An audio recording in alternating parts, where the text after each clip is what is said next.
امام ربانی حضرت مجدد الفسانی رحمۃ اللہ علیہ اپنے مکتوبات میں فرماتے ہیں، اے کاش پورے سال کی برکتوں کو رمضان المبارک کی برکتوں کے ساتھ وہ نسبت ہوتی جو ایک دریا کو سمندر کے ساتھ ہوتی ہے، مگر وہ بھی نہیں ہے۔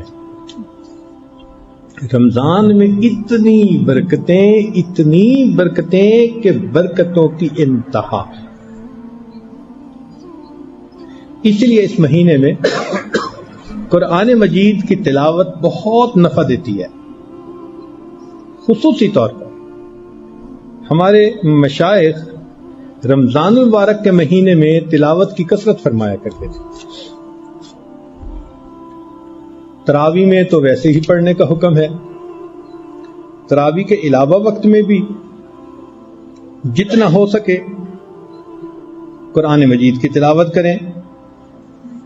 چنانچہ رمضان مبارک میں نبی علیہ السلام جبریل علیہ السلام کے ساتھ قرآن مجید کا دور کیا کرتے تھے، سنایا کرتے تھے۔ یہ عجیب بات ہے کہ فرشتے عمومی طور پر قرآن پڑھ نہیں سکتے، سن سکتے ہیں۔ پڑھنے کی خصوصیت صرف جبرائیل علیہ السلام کو حاصل ہے کہ وہ پیغامبر تھے، انہوں نے یہ پیغام نبی علیہ السلام تک پہنچانا تھا، یہ ان کی امتیازی شان ہے۔ یہ انسان کو اللہ نے شان دی، وہ قرآن پڑھ سکتا ہے۔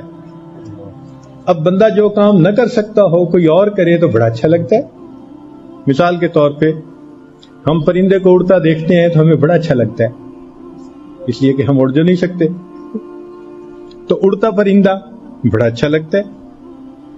تو فطرت ہے کہ جو کام نہ کر سکیں کوئی کرے تو بڑا اچھا لگتا ہے۔ تو جب انسان قرآن پڑھتا ہے تو فرشتے چونکہ خود پڑھ نہیں سکتے، فقط سن سکتے ہیں، تو یہ قریب ہو جاتے ہیں،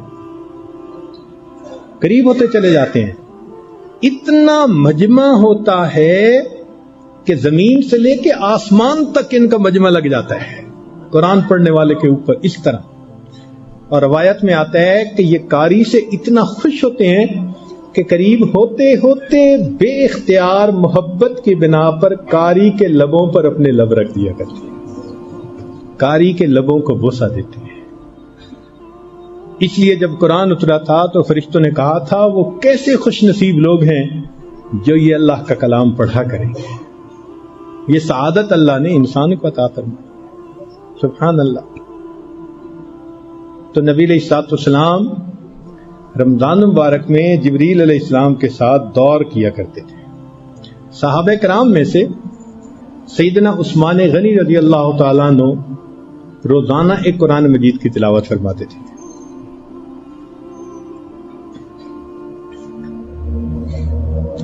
اور امام اعظم ابو حنیفہ رحمۃ اللہ علیہ وہ رمضان مبارک میں 63 مرتبہ قرآن پڑھتے تھے، ایک مرتبہ دن میں، ایک مرتبہ رات میں، 60 ہو گئے، اور 3 تراویح میں، تو 63 قرآن مجید۔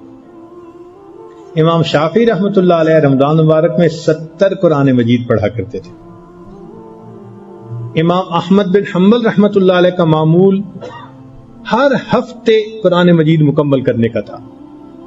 یوں سمجھیں کہ جیسے منزل ہیں نا، 7 منزلیں، تو ان کا پوری زندگی کا معمول تھا کہ روزانہ ایک منزل پڑھ کے 7ویں دن قرآن پاک مکمل کیا کرتے تھے۔ قتادہ رحمۃ اللہ علیہ ان کے ہاں بھی پورا سال ہر ہفتے قرآن مجید مکمل ہوتا تھا۔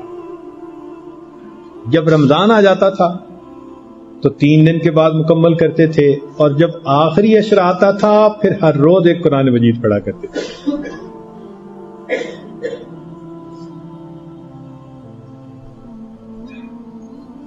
امام زہری رحمۃ اللہ علیہ فرمایا کرتے تھے کہ رمضان ہو تلاوت القرآن و اطعام الطعام، کہ رمضان کا مہینہ قرآن کی تلاوت کا اور لوگوں کو کھانا کھلانے کا مہینہ۔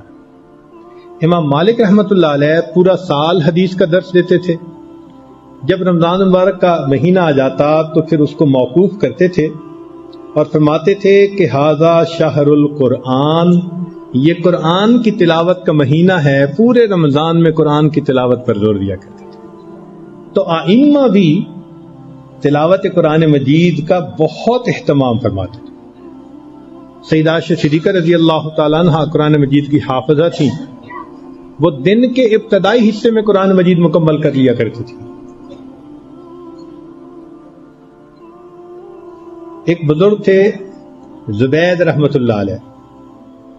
ان کے ہاں خانقاہ میں ہر آنے والا روزانہ ایک قرآن مجید کی تلاوت کیا کرتا تھا. معمول پورا سال یہی رہتا تھا ان کے ہاں. اللہ اکبر کبیرہ. شاید ہمیں یہ بات تھوڑا مشکل نظر آتی ہے کیونکہ ہم نے ایسے لوگوں کو نہیں دیکھا یا دیکھا ہے تو کم دیکھا ہے، لیکن ایسے لوگ دنیا